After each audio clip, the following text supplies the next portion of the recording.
هي الحدوته اساسا كلها على بعض توترك، مليانه قصص وصراعات وطار وفي الصعيد. فيبتدي بقى هنا المخرج يلعب بادواته، واللي اقوى اداه فيهم مزيكه ياسر عبد الرحمن.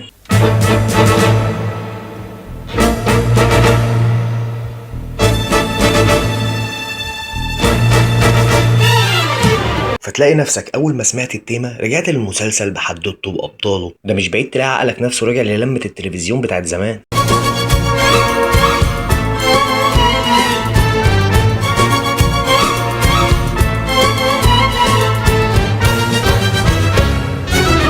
واللي كنت دايما بستغربه هو ازاي بيعرف يغير موده كده، يعني يعمل لك الضوء الشارد ويعمل لك اين قلبي.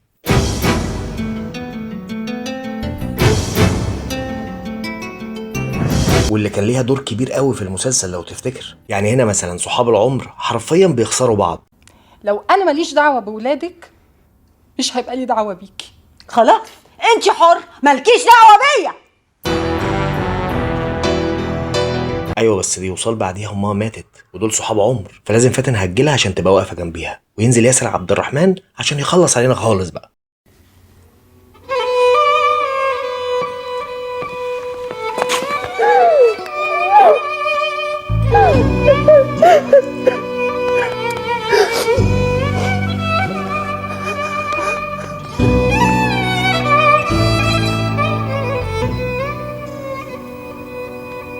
طب بص مثلا في ورجعت من السفر، تحس ان ده ديالوج لتشيلو عمال بيسأل اسئله والكمانجه بترد عليه وهي بتعيط.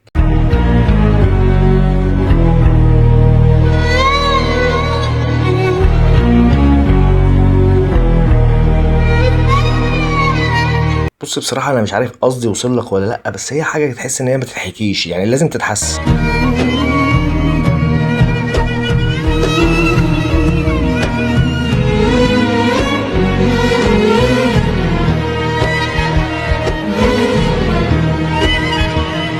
طب احنا كده سخنا، لو ما شفتش الجزء الاول روح شوفه تعالى عشان اللي جاي مفرمه.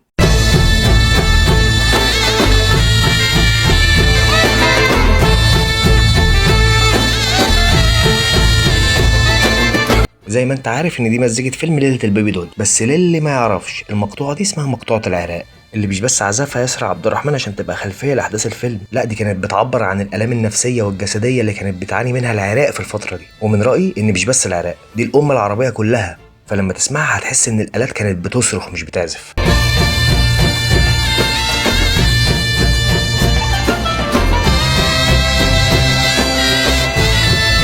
بجد شكرا للعبقري ياسر عبد الرحمن، ويلا ارجع بقى ارجع عشان غيابك ده مخلي المزيكا في مصر ناقصها حاجة.